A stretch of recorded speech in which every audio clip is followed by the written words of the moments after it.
자, 8페이지 보험가입의 촉진부터 보겠습니다. 정부는 농업인의 재해 대비 의식을 고양하고 재해보험의 가입을 촉진하기 위하여 교육, 홍보, 보험가입자에 대한 정책 자금 지원, 신용 보증 지원 등을 할 수 있다. 지금 현재 농작물 재해보험 가입률이 50%도 안 되는 실정이에요. 이렇다 보니까 이유는 여러 가지겠지만 일단 이런 게 있는지조차 모르는 분들도 계시고, 아니 굳이 이걸 가입해야 되나? 이렇게 생각하시는 분들도 계시겠죠. 그래서 보험 가입을 촉진시키기 위해 교육도 하고 홍보도 하고 한다는 겁니다. 다음 보험 가입 촉진 계획의 수립.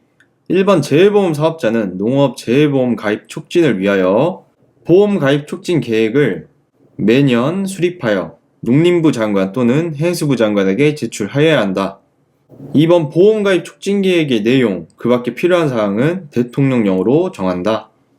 이 보험 가입 촉진 계획을 수립하는 사람이요, 수립권자는 장관이 아니라 재해보험 사업자입니다. 계획의 제출을 장관한테 하는 거예요. 이 보험 가입 촉진 계획을 매년마다 수립해서 장관한테 제출을 해야 된다. 9페이지 보고 등은 한 번만 읽고 넘어갈게요.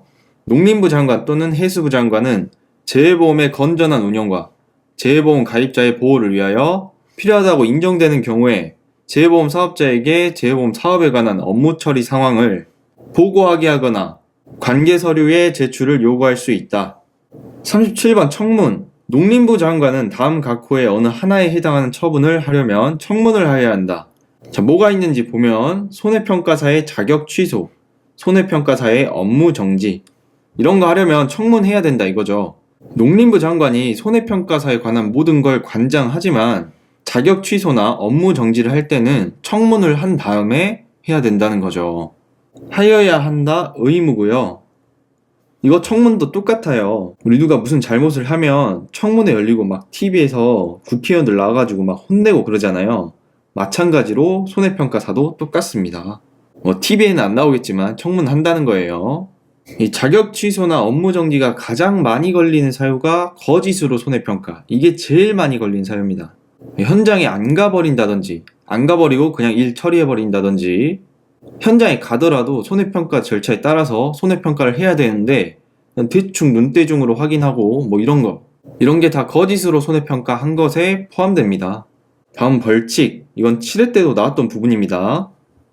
10조 2항에서 준용하는 보험업법에 따른 금품을 제공받거나 아니면 보험금의 지급을 약속한 자 또는 이를 요구받은 보험 가입자는 3년 이하의 징역 또는 3천만 원 이하의 벌금에 처한다.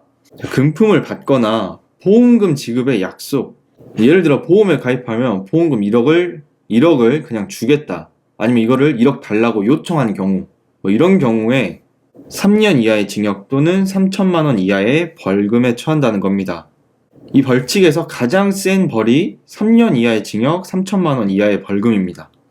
다음 각호 어느 하나에 해당한 자는 1년 이하의 징역이나 1천만 원 이하의 벌금에 처한다. 1번 제10조 제1항을 위반하여 모집을 한 자. 제10조 제1항은요, 재해보험을 모집할 수 있는 자인데 재해보험을 모집할 수 있는 자가 아니면서 모집을 한 자. 2번은 고의로 진실을 숨기거나 거짓으로 손해평가를 한 자. 3번 다른 사람에게 손해평가사의 명의를 사용하게 하거나 그 자격증을 대여한 자. 4번 손해평가사의 명의를 사용하거나 그 자격증을 대여받은 자 또는 명의의 사용이나 자격증의 대여를 알선한 자. 자, 이러한 사람들이 1년 이하의 징역이나 1천만 원 이하의 벌금에 처한다는 거예요. 근데 여기 2번부터 4번까지는 어디서 많이 보지 않았습니까? 이게 다 손해평가사 자격 취소 사유였어요. 취소 사유였는데 거기서 무조건 취소되는 게 2가지 있었고 또 취소할 수 있다 3가지 있었죠. 이게 그 3가지입니다. 자격 취소되는 대신에 1년 이하의 징역 또는 1천만 원 이하의 벌금에 처할 수 있다는 거죠. 결론은 이거 3개는 자격을 취소할 수도 있고 징역이나 벌금을 때릴 수도 있다 이 말입니다. 3번 제15조를 위반하여 회계를 처리한 자는 500만 원 이하의 벌금에 처한다. 요거는 그 재해보험 사업의 회계랑 다른 사업의 회계랑 구분해서 처리하라고 했죠. 왜? 손익관계를 명확하게 하기 위해서. 근데 그렇게 구분해서 처리하지 않았을 때 그때는 500만 원 이하의 벌금에 처한다는 겁니다. 여기 양벌 규정 한번 읽어보시고 우리는 벌칙이랑 과태료랑 한번 비교해서 봐볼게요. 자, 10페이지 40번 과태료입니다. 1번 재보험 사업자가 보험업법을 위반하여 보험 안내를 한 경우 이때는 1천만 원 이하의 과태료를 부과한다. 과태료는요 1천만 원이 가장 큰 금액이에요. 아까 벌금은 3천만 원이 가장 큰 금액이었죠. 보험법을 위반해서 보험 안내를 했는데 누가 위반을 했다? 재보험 사업자가 위반을 했다. 이때 최대 1천만 원 이하의 과태료를 부과한다. 이번 재보험 사업자의 발기인, 설립위원, 임원, 집행간부, 일반 간부직원, 파산 관제인 및 청산인이 다음 각호의 어느 하나에 해당하면 500만 원 이하의 과태료를 부과한다. 어떤 경우에 500만 원을 내냐? 책임준비금과 비상위험준비금을 계상하지 아니하거나 이를 장부에 기재하지 아니한 경우. 이 책임준비금과 비상준비금은요 쉽게 말해서 그냥 비상금이라고 생각하시면 되는데 이거를 얼마 이상 무조건 가지고 있어야 돼요. 이걸 계상하지 아니하거나 계산하여 올리지 않거나 장부에 작성하지 않은 경우, 그리고 명령을 위반한 경우, 검사를 거부, 방해 또는 기피한 경우, 이때는 500만 원 이하의 과태료를 부과한다. 다음 3번도 500만 원짜리인데 보면은 보험 안내를 한 자로서 재보험 사업자가 아닌 자, 아까 재보험 사업자는 1천만 원이었죠. 자, 재보험 사업자의 책임이 더 막중하다. 보험 안내를 위반했는데 재보험 사업자가 아니다. 그러면 과태료 500만 원 이하다. 이번 보험계약의 체결 또는 모집에 관한 금지 행위를 한 자, 그리고 서류 제출을 하지 않거나 서류 제출을 거짓으로 한 자. 자, 이게 다 500만 원짜리다. 4번 제1항. 1항이면 요거고, 제2항의 제1호. 제2항의 1호면 요거. 그리고 제3항. 요거의 과태료는 농림부 장관, 그리고 해수부 장관이 부과를 하고, 제2항의 2호, 2항의 2호, 요거랑 제3호, 요거에 따른 과태료는 금융위원회가 부과합니다. 뭐에 따라서? 대통령령에 따라서. 자, 과태료 너무 복잡하게 생각하지 마시고요. 여기 1천만 원짜리 하나 잡고 1천만 원짜리 이하 과태료 하나 잡고 나머지는 다 500만 원입니다. 이렇게 정리하면 깔끔하죠. 재보험 사업자가 보험 안내를 위반한 경우에만 1천만 원이고 나머지는 전부 다 500만 원 이하의 과태료다. 이 과태료랑 벌칙이랑 벌금이랑 비교해서 한번 봐볼게요. 요 벌칙에서 3년 3천만 원 이하는 금품을 받는다든지 보험금의 지급을 약속하거나 받거나가 있었고, 1년 1천만 원 이하인 경우에는 보험 모집 위반, 재보험을 모집할 수 있는 자가 아닌데 재보험을 모집했을 때 이때 1년 이하 아니면 1천만 원 이하. 그리고 손해평가사 자격 취소 사유 3가지 있었죠. 거짓으로 손해평가, 명의를 사용하게 하거나 자격증을 대여했을 때, 명의를 사용하거나 자격증을 대여받거나 알선했을 때. 500만 원짜리 벌금은 하나였습니다. 회계 처리를 위반했을 때 징역은 없고 벌금 500만 원만 있었죠. 이렇게 묶어보시고, 과태료는 1천만 원짜리랑 500만 원짜리 두 가지만 있었어요. 1천만 원짜리는 재보험 사업자가 보험 안내 위반 시 이거 하나 있었죠, 과태료. 500만 원짜리는 재보험 사업의 발기인 등등이 여기에 해당될 때 책임준비금, 비상위험준비금을 계상하지 아니하거나 장부에 기입하지 않았을 때, 기재하지 않았을 때, 명령 위반, 검사 거부, 방해, 기피. 이런 말 나오면 그냥 다 500만 원이라고 보시면 됩니다. 그리고 보험 안내를 위반했는데 재보험 사업자가 아닌 경우 500만 원이라 했죠. 재보험 사업자는 1천만 원이라 했습니다. 계약 체결이나 모집에 관한 금지 행위, 서류 제출을 하지 않거나 거짓으로 제출하는 경우, 이 경우는 전부 다 500만 원이다. 벌칙이랑 과태료 비교해서 이렇게 정리해 주시고요. 다시 과태료로 넘어와서 여기 41번 여기 넘어가기 전에요. 자, 23페이지 73번이랑 74번 보고 넘어갈게요. 규제 재검토, 농림부 장관 또는 해수부 장관은 제12조 별표 2에 따른 손해평가인의 자격요건에 대하여 2018년 1월 1일을 기준으로 3년마다 매 3년이 되는 해에 1월 1일 전까지를 말한다. 그 타당성을 검토하여 개선하는 등의 조치를 하여야 한다. 3년마다 규제를 재검토한다는 거고 3년마다 체크해 줄게요. 과태료의 부과 기준, 과태료를 부과하는 세부적인 기준이 여기 정해져 있습니다. 다. 일반 기준이 있고요. 농림부 장관, 해수부 장관 또는 금융위원회는 위반 행위의 정도, 위반 횟수, 위반 행위의 동기와 그 결과를 고려하여 개별 기준에 따른 해당 과태료의 금액을 2분의 1 범위에서 줄이거나 늘릴 수 있다. 다만 늘리는 경우에도 과태료 금액의 상한을 초과할 수 없다. 우리 아까 1000만원 이하의 과태료, 500만원 이하의 과태료 막 이랬잖아요. 그 1000만원 이하, 500만원 이하의 이 상한선을 넘을 수 없다 이겁니다.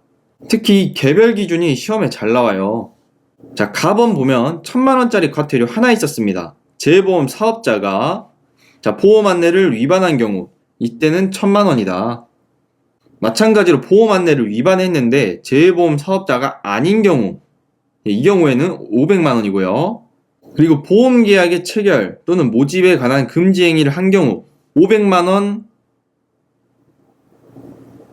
이하의 과태료에 처해진다 했는데 300만원 부과됩니다. 라번 재보험 사업자의 발기인, 설립위원 등등 책임준비금이라는 단어가 나오고 비상위험준비금이라는 단어가 나오면 무조건 뭐다? 500만원이다. 이게 키워드예요. 그리고 또 재보험 사업자 발기인 등등이 명령을 위반한 경우 이 경우에도 500만원 이하의 과태료였죠. 300만원 때립니다. 여기도 재보험 사업자 발기인 등등 이때 검사를 거부 방해 또는 기피한 경우 이때도 500만원 이하였죠. 200만원 때립니다. 이 재보험 사업자의 발기인, 설립위원 등등은 라번부터 나왔죠. 라, 마, 바 비교해서 보시면 됩니다. 라, 마, 바 책임준비금 500만원 그리고 명령 위반 300만원 검사 거부 방해 기피 이거는 200만원 마지막으로 서류 제출 안 하거나 서류 제출을 거짓으로 한 경우 이때는 300만원.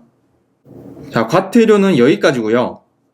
10페이지로 돌아와서 농업재해보험법 시행령의 목적.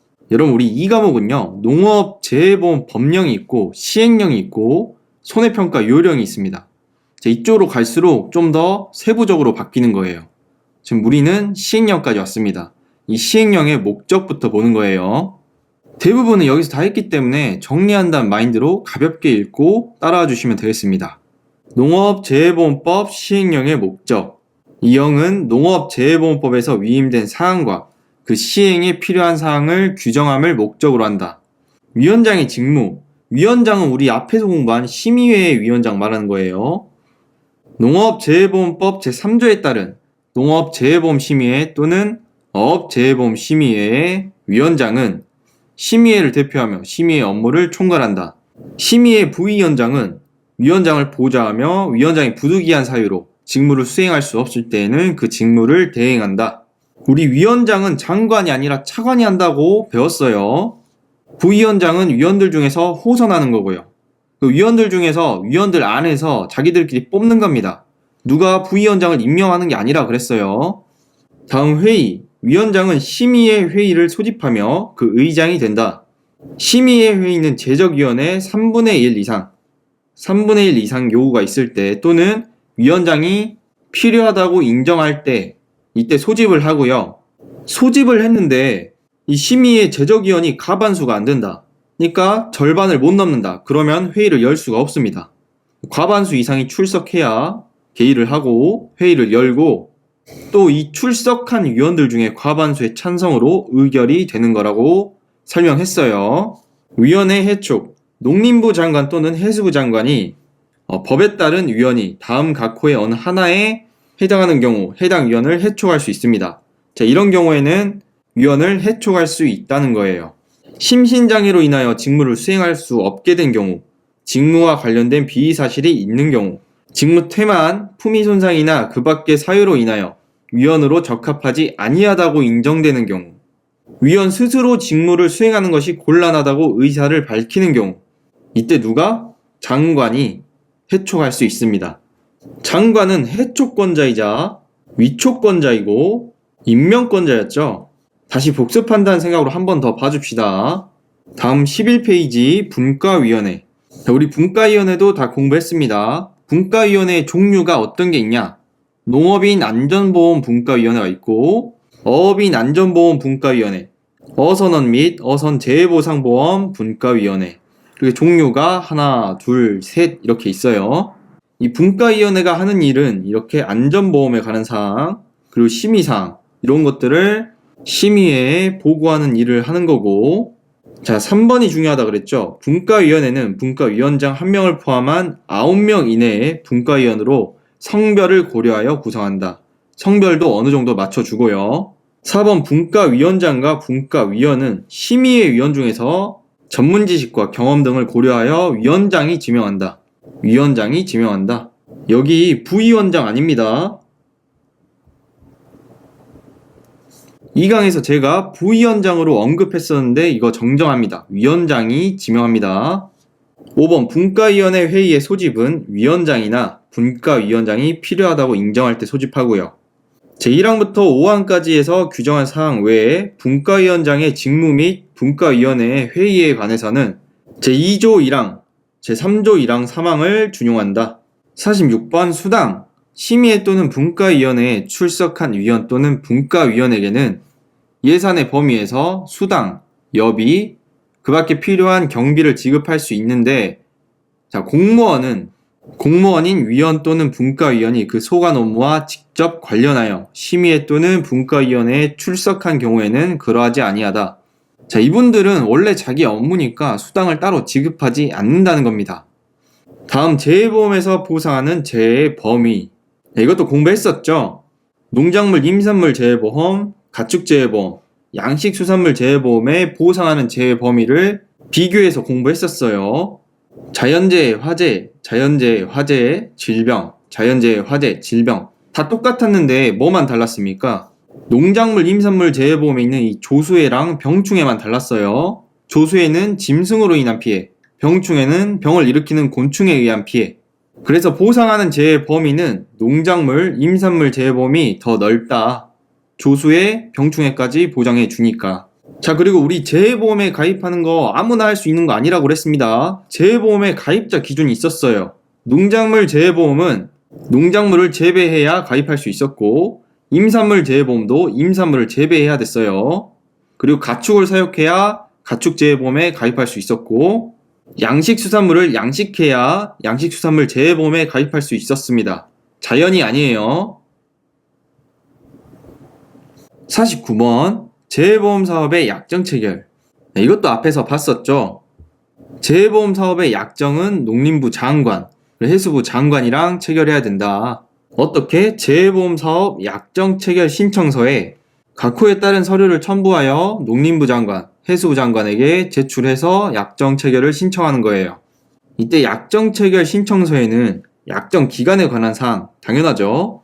재해보험 사업의 약정을 체결한 자가 준수하여야 할 사항, 재해보험 사업자에 대한 재정지원 사항, 그리고 약정의 변경, 해지 등에 관한 사항, 그 밖에 재해보험 사업의 운영에 관한 사항.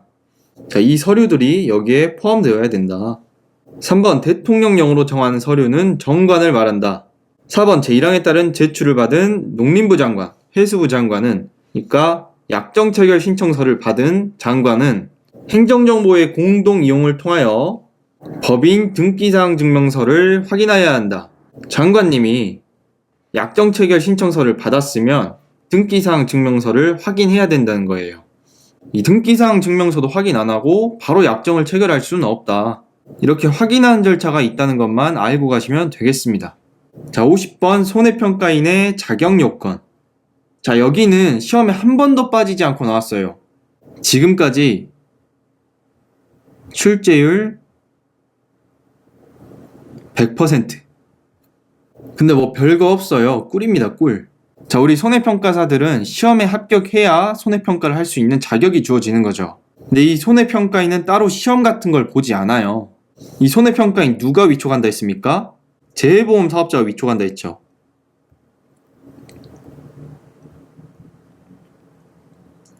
근데 이 재해보험 사업자가 아무나 손해평가인으로 뽑는 게 아니에요. 아무나 손해평가인으로 위촉하는 게 아닙니다. 자, 아래와 같은 자격 요건들이 있는데 이거를 한번 같이 봐볼게요. 내용은 굉장히 많은 것 같지만 키워드들 중심으로 간략하게만 보시면 됩니다. 시험에 나오는 부분이 다 정해져 있어요. 그리고 겹치는 부분도 굉장히 많기 때문에 그냥 제가 체크한 대로 따라오시면 됩니다. 그럼 이 농작물 재해보험의 손해평가인은 어떤 자격이 있어야 하냐? 재해보험 대상 농작물을 5년 이상 경작한 경력이 있는 농업인. 농사를 5년 이상 지은 거예요. 내공이 어마어마하시겠죠? 이분들은 손해평가인이 될 수 있는 자격이 충분합니다. 그리고 대부분의 손해평가인들이 다 1번이에요. 이렇게 경험이 풍부한 농민분들이 많이 하십니다. 그리고 공무원으로 농림축산식품부, 농촌진흥청, 통계청 또는 지방자치단체나 그 소속 기관에서 농작물 재배 분야에 관한 연구, 지도, 농산물 품질관리 또는 농업통계조사 업무를 몇 년 이상? 3년 이상 담당한 경력이 있는 사람. 농업인은 5년이고 공무원은 3년이에요. 3번 교원, 선생님이죠. 고등학교에서 농작물 재배 분야 관련 과목을 5년 이상 교육한 경력이 있는 사람. 고등학교 선생님은 5년 이상. 4번 조교수 이상. 대학의 교수님이죠. 자, 여기에 따른 학교에서 농작물 재배 관련 학을 3년 이상 교육한 경력이 있는 사람. 자, 교수님은 3년 이상. 5번은 보험업법에 따른 보험회사의 임직원이나 농업협동조합법에 따른 중앙회와 조합의 임직원, 영농지원 또는 보험공제 관련 업무를 3년 이상 아니면 손해평가 업무를 2년 이상 담당한 경력이 있는 사람. 보험회사의 임직원과 중앙회 조합의 임직원. 자, 이분들이 영농지원 또는 보험공제 관련 업무를 3년 이상 했거나 손해평가 업무는 2년 이상. 자, 보험회사에서 보험 설계사 일을 10년을 했어요. 손해평가인이 될 수 있을까요? 안 됩니다. 영농지원 또는 보험공제 관련 업무 이거를 3년 이상 하거나 손해평가 업무를 2년 이상 하셔야 손해평가인이 될 수 있는 겁니다. 6번은 제2조에 따른 학교에서 농작물 재배 관련 학을 전공하고 농업 전문 연구기관 또는 연구소에서 5년 이상 근무한 학사학위 이상의 소지자. 농작물 재배 관련 전공자이고 연구기관이나 연구소에서 5년 이상 근무한 학사학위 이상의 소지자. 이분도 손해평가인이 될 수 있습니다. 7번 전문대학에서 보험 관련 학과를 졸업한 사람. 여긴 따로 경력이 필요 없고 졸업만 하면 됩니다. 이번 7회 시험 때 여기가 바뀌어서 나왔었어요. 보험 관련 학과인데 무슨 임산물 어쩌고 저쩌고 이렇게 바뀌어서 나왔었습니다. 그러니까 여기는 철저하게 키워드 위주로 공부를 하셔야 된다. 이런 거 막 바꿔서 내고 그러니까요. 8번 학점 인정 제도인데 80학점 이상. 보험 관련 과목은 45점 이상인 경우. 그리고 농산물 품질 관리사. 자격증이죠. 이 손해평가사 분들도 이거 많이 따시더라고요. 10번은 농작물 분야에서 기사 이상의 자격을 소지한 사람. 자, 여기까지 사람들이 전부 다 농작물 재해보험의 손해평가인이 될 수 있는 사람들입니다. 재해보험 대상 임산물을 5년 이상 경작한 경력이 있는 임업인. 아까 농업인도 똑같았죠? 5년. 그리고 공무원으로서 3년 이상. 3번도 교원으로서 5년 이상. 다 똑같아요. 여기만 바뀌었죠? 임산물 재배 분야. 그리고 교수님도 3년 이상. 마찬가지로 여기만 바뀌었습니다. 5번도 보험회사의 임직원, 중앙회나 조합의 임직원, 산림경영지원, 보험공제 관련 업무를 3년 이상, 손해평가 업무를 2년 이상. 6번도 농작물 재해보험이랑 똑같습니다. 임산물 재배 관련 학을 전공하고 임업 전문 연구기관 또는 연구소에서 5년 이상, 학사학위 이상 소지자. 여기도 전문대학에서 보험 관련 학과 졸업한 사람. 이번에 바꿨던 게 이거예요. 임산물 재배 관련 학과라고 해서 여기 나왔어요. 이거 대신 바꿔치기 한 거죠. 문제를 한번 꼬아서 낸 겁니다. 7회 때 이렇게 나왔었고 이렇게 하면 틀린다. 여기도 마찬가지로 80학점에 보험 관련 과목이 45학점. 임산물 분야에서 기사 이상의 자격. 다 똑같죠? 여기는 농산물 품질 관리사가 없어요.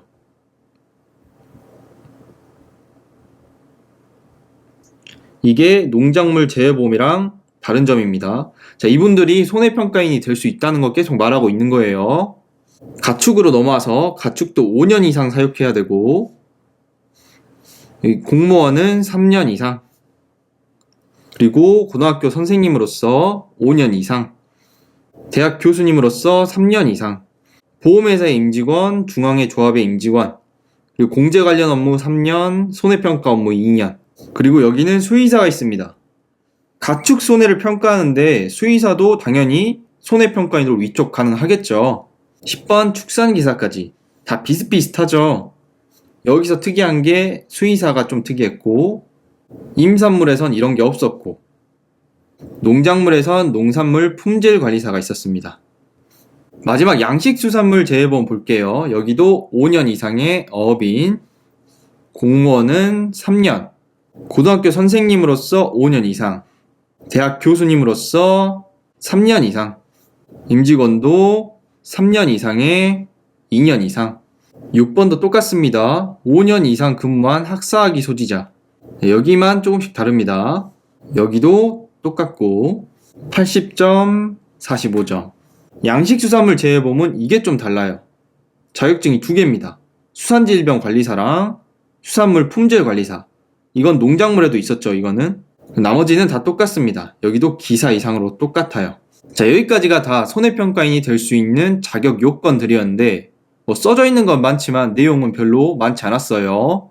다 겹치는 내용들이었습니다. 이 손해평가인의 자격 요건 표 안에 있는 것들은요, 맨날 나오니까 틈틈이 봐주셔야 됩니다.